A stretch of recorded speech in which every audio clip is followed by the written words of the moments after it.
Bonjour à tous et bienvenue dans cette nouvelle vidéo. Alors aujourd'hui, j'ai envie de vous faire une vidéo qui va essayer de répondre à la question quand est-ce qu'on passe au volumateur capillaire quand on a une alopécie androgénétique, sachant que bien sûr porter un complément capillaire n'est pas du tout une obligation quand on a une alopécie androgénétique. Je veux dire, on peut très bien devenir de plus en plus clairsemé, mais continuer à s'accepter et sans que ce soit un gros problème psychologique. Mais je sais que c'est pas la plupart des cas pour les femmes. Il y en a beaucoup qui le vivent très très mal. Je le sais par rapport au retour que j'ai eu sur mes différentes vidéos sur l'alopécie androgénétique, sur le port de compléments capillaires, les mails que j'ai reçus vraiment où je reçois des témoignages vraiment très touchants de femmes qui vivent très mal cette alopécie. Et du coup, moi je sais aussi que je le vivais, et d'ailleurs je le vis toujours assez mal, hein. Je suis pas heureuse de perdre mes cheveux, mais aujourd'hui j'ai décidé de porter un complément capillaire, et justement c'est pas quelque chose c'est pas un choix qui s'est fait comme ça en 2 minutes, même si c'est peut-être l'impression que j'ai donnée sur ma chaîne en parlant d'un seul coup comme ça du jour au lendemain, puisqu'à la base j'ai une chaîne de maternité, sur la maternité. Donc voilà, je voulais vous expliquer un peu comment moi j'ai pris cette décision, le temps que ça a pris, et surtout les critères que j'estime importants pour savoir à quel moment c'est le bon moment pour porter un complément capillaire. Alors moi j'ai appris l'existence des compléments capillaires il y a environ 3 ou 4 ans, je pense, quand j'avais 27 ou 28 ans.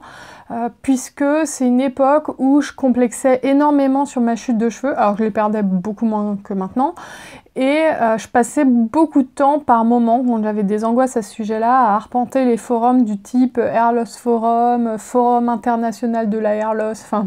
J'ai passé des très bonnes soirées, je vous assure. Je lisais beaucoup de choses, et en lisant tout ça, j'ai découvert qu'il existait des compléments capillaires, notamment de la marque Annie Davray, mais il existe aussi d'autres marques. Et du coup, j'avais connaissance de ça, mais finalement, pour moi, je voyais pas ce que ça rendait, enfin, si c'était naturel ou pas, je voyais pas ce que c'était. Et un jour, en faisant une recherche sur YouTube, j'ai vu une vidéo d'une Canadienne qui découvrait le port du complément capillaire. Une vidéo, du coup, assez similaire à celle que j'ai fait récemment sur ma chaîne. Et en fait, quand je l'ai vue, je me suis dit « Oh, mais cette solution, elle est incroyable, en fait !» Et c'était une fille normale, en fait. C'était une fille qui devait avoir 25 ans. Quand je dis une fille normale, c'est pas que, voilà, une femme qui a le cancer ou quoi, c'est pas une fille normale, mais si vous voulez, pour moi, les perruques et les compléments capillaires, c'était pour des gens qui ont un problème extrême, comme une grosse pelade, enfin, une grosse partie du crâne découvert et tout. Et là, c'était une fille, finalement, qui avait une zone clairsemée, un peu comme moi, peut-être même moins que moi, et qui découvrait le port du complément capillaire, et je me suis rendu compte que voilà, il y avait une vraie solution qui existait, qui était accessible pour des filles comme moi, en gros entre 20 et 30 ans, et qui pouvaient faire tout à fait naturel. Et j'étais très contente de savoir que cette solution existait, mais j'avoue qu'à ce moment-là, j'étais pas prête à franchir le cap, parce que parce qu'en fait, c'est facile, moi je vous dis maintenant, porter un complément capillaire, c'est la solution, etc. Dès qu'il y a des filles qui m'écrivent et qui me disent « je suis complètement déprimée et tout », je lui dis « mais tu peux pas envisager le complément capillaire ?» Mais moi je sais que quand j'ai vu ça, il m'a fallu plusieurs années pour accepter d'en porter un. Pourquoi c'est si compliqué d'accepter de porter un complément capillaire? Parce que, faut pas se mentir, c'est quand même un peu l'équivalent d'une perruque, même si c'est pas une perruque. On a beau se dire oui, c'est comme des extensions et tout, non, puisque on porte ce complément capillaire quand même pour cacher quelque chose et pour cacher le fait qu'on a une zone clairsemée. Et c'est vrai que dans l'imaginaire collectif, il y a beaucoup de moqueries autour de la perruque, etc., autour des hommes qui ont des perruques. Et d'ailleurs, je trouve ça assez cruel maintenant avec le recul. Toutes ces moqueries sur les hommes qui ont des perruques, enfin voilà, enfin... Et en fait, c'est aussi pour ça que c'est compliqué de passer au complément capillaire, parce qu'on se dit, mais est-ce que moi je vais faire partie de ces gens qui portent une perruque, en fait? Mais moi, je me suis même confrontée à mon entourage, par exemple ma mère, qui regardera certainement cette vidéo, quand je lui ai dit voilà, il y a ça qui existe et tout, elle me disait mais Laure, mais tu vas pas porter ça, tu vas pas porter un complément capillaire, mais tu te rends compte, mais c'est pas pour toi, c'est pour les filles qui ont pas de cheveux. Bah ouais, justement, maman. C'est pour ça que c'est pour moi, quoi. Et du coup, quand j'ai découvert ça, il m'a fallu plusieurs années, mais à ce moment-là, je me suis dit, voilà, le jour où pour toi, ça deviendra trop compliqué, psychologiquement à gérer, quand Le jour où pour toi, ça sera devenu trop moche, c'est-à-dire que ça sera devenu trop complexant, bah peut-être que ça sera le bon moment pour franchir le cap. Je m'étais dit ça, je m'étais dit voilà, tu as cette solution, tu la gardes en tête, et le jour où ça va trop loin pour toi, où tu te rends trop malheureuse à cause de ça, bah faudra franchir le cap. Et finalement, je pense pas avoir vraiment attendu ce jour, puisque j'ai jamais été malheureuse à cause de ma perte de cheveux. Alors, ça me rendait triste et tout, complexée. En fait, j'en ai fait un vrai complexe, mais j'ai jamais été malheureuse. Je m'empêchais pas de sortir, j'étais pas déprimée, enfin... Voilà, j'étais bien dans ma tête, c'est juste que j'avais un gros complexe. Par contre, c'est vrai que j'ai décidé de porter mon complément capillaire au moment où ça devenait trop complexant pour moi, où j'ai vu parfois au travail, il y a une fille, une jeune femme qui a d'ailleurs énormément de cheveux, des magnifiques cheveux, quand je lui parlais, elle regardait mon crâne, vous voyez, elle regardait en l'air, et je me disais mais c'est pas possible, dès que je rentrais dans un ascenseur, il y avait le spot au-dessus, dans les cabines d'essayage, et je me regardais même plus moi, en fait. Je regardais mon crâne et je voyais que ça, et des fois, je me voyais dans les magasins. Vous savez, des fois, dans les étals et tout, il y a des glaces au loin, et... En fait, j'existais plus, je voyais que mon crâne, je voyais que cette zone-là clairsemée, et je me trouvais plus belle, et je me disais, mais bah là, c'est peut-être le moment, en fait. Et le déclic que j'ai eu, et je l'ai dit dans mon autre vidéo, le déclic, c'est quand j'ai constaté que sur la plupart des photos que j'avais avec ma fille, bah, les photos étaient ratées, en fait. Enfin, moi, j'estimais que les photos étaient ratées à cause de ça. Il y a des photos que je pouvais pas poster sur Facebook. Le drame, tu sais, tu ne peux pas poster ta photo sur Facebook. Il y avait des belles photos avec ma fille et je me disais, ah, je l'aurais bien posté sur mon Facebook perso et tout. Et en fait, je pouvais pas le faire parce qu'on voyait mon crâne de partout et ça gâchait certaines photos de vacances et voilà, c'était des photos que je pouvais pas mettre dans les albums et tout. Et en fait, ça a été un déclic. Je me suis dit, est-ce que tu as envie que toutes les photos que tu as avec ta fille, plus tard, quand tu les regarderas, tu regarderas ton crâne? Non, j'ai plus envie de me focaliser là-dessus, en fait. Donc ça a été un déclic. Du coup, moi, le conseil que je peux vous donner sur quand passer au complément capillaire, si vous hésitez, c'est passez-y avant que l'alopécie n'entame trop votre confiance en vous, en fait. N'attendez pas, enfin, moi j'ai eu des filles au téléphone et tout qui me disaient qu'elles sortaient plus de chez elles, qu'elles étaient très tristes, qu'elles étaient très complexées, qu'elles étaient limite en dépression. Je me dis, mais voilà, faut clairement pas attendre d'être à ce stade-là, c'est clair et net. Vraiment, dès que ça devient trop complexant, dès que vous faites une fixation là-dessus, il faut en acheter un. Je veux dire, c'est pas la mer à boire non plus. Il y en a en synthétique qui coûtent pas cher du tout. Il faut juste accepter en fait psychologiquement qu'on a des solutions et que c'est pas la honte de porter un complément capillaire. Enfin maintenant on a la chance d'avoir les réseaux sociaux et tout.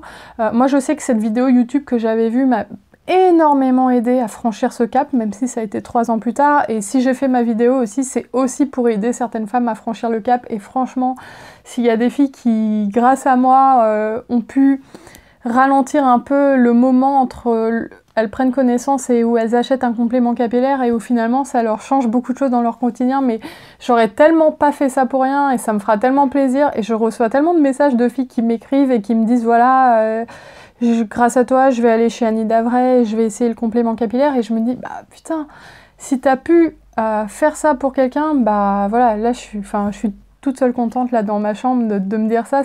Ça peut paraître con, ça peut paraître rien, mais c'est un cap qui est tellement difficile à franchir en fait, que si je peux un peu aider à banaliser le truc et à expliquer que voilà, c'est pas un drame. Moi j'affiche ça sur YouTube, il y a pas mal de mes amis qui sont au courant de ma chaîne, et je me dis bon bah voilà, ils vont le savoir, et bah c'est pas grave, il faut que ce soit assumé ces solutions-là. Et justement sur Instagram, il y a pas mal de comptes d'américaines et tout qui assument, qui mettent des photos avec, sans, etc. Et en fait quand je regardais ces photos-là, quand j'hésitais encore, et que je regardais, c'était des filles qui avaient limite plus de cheveux que moi en fait. Et je me disais, mais en fait ces solutions, elles sont là pour nous, pourquoi on aurait honte de porter un complément capillaire? Pourquoi ça serait toujours pour d'autres, pour des gens qui sont dans un cas pire? Non, en fait, c'est des solutions qui sont là quand on a les cheveux clairsemés. Faut pas attendre, il faut pas se dire, ah ben non, faut pas que je porte ça, c'est la honte, etc. Non, c'est pas ça. Donc voilà, si vous envisagez de le faire, prenez le temps. Il faut quand même qu'il y ait une acceptation en fait de la maladie. Ça paraît un peu... Enfin, pour moi, c'est exagéré de parler de maladie, mais là, j'ai pas d'autre mot qui me vient. Mais déjà, il faut accepter aussi son alopécie. Et mon Dieu, que ça fait du bien aussi d'accepter et de se dire, j'arrête de lutter contre en fait. Il y a une abonnée qui m'a dit ouais moi j'ai pas envie de porter le complément capillaire parce que j'aurais l'impression d'abandonner face à la maladie et d'avoir perdu quoi. Et au lieu de ça, elle se mettait plein de trucs sur les cheveux, des minoxidil. Il y a plein de gens qui m'écrivent, qui n'ont pas compris sur ma vidéo alopécie. Oui, mets-toi des oignons, de l'huile de ricine ou je sais pas quoi. Et merci, hein, merci pour tous ces conseils. Mais en fait, moi, je veux plus lutter, en fait. J'ai plus envie de mettre du minoxidil, j'ai plus envie de mettre des trucs sur mes cheveux, même si ça peut avoir une petite efficacité, quoi. J'ai plus envie. Et c'est pas que j'ai abandonné, c'est que j'ai accepté. J'ai accepté que finalement c'était irrémédiable. Bien sûr, je pourrais continuer à lutter et gagner 5% de cheveux à peine viables qui tomberaient dès que j'arrête, mais j'ai pas envie en fait. Je préfère me mettre un complément et plus me prendre la tête. Et en fait, le complément capillaire, c'est aussi cette liberté-là. C'est aussi se dire, bah voilà, maintenant ta chute, elle va peut-être continuer à mort, et bah tant pis. Moi, mes cheveux, je vais me les payer en fait. Et voilà. Alors c'est vrai que le complément capillaire, ça a un certain prix, il y en a beaucoup qui sont bloqués par ça, mais il faut savoir qu'il en existe en synthétique qui sont 2 fois moins chers. Voilà, on n'est pas obligé de se payer un complément capillaire à 1 500 €, il y en a quand même des moins chers. Et même 1 500 €, je veux dire, il y a des filles qui vont au coiffeur très régulièrement, il y a des gens qui fument, qui dépensent 200 € par mois en cigarettes, bah voilà. Moi, j'ai un gros problème, j'ai pas de cheveux, et ben mes cheveux, je vais me les payer, et puis c'est tout quoi, enfin.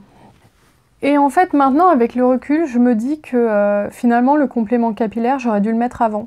Parce que entre 20 ans et 30 ans, j'ai perdu beaucoup de cheveux. J'ai perdu aussi beaucoup de temps à m'appliquer du minoxidil matin et soir et à avoir les cheveux gras matin et soir. D'ailleurs, si ça vous intéresse, j'aimerais bien faire une vidéo application de minoxidil en live pour les gens qui ont envie d'essayer le minoxidil mais qui hésitent et qui veulent voir ce que ça rend, en fait.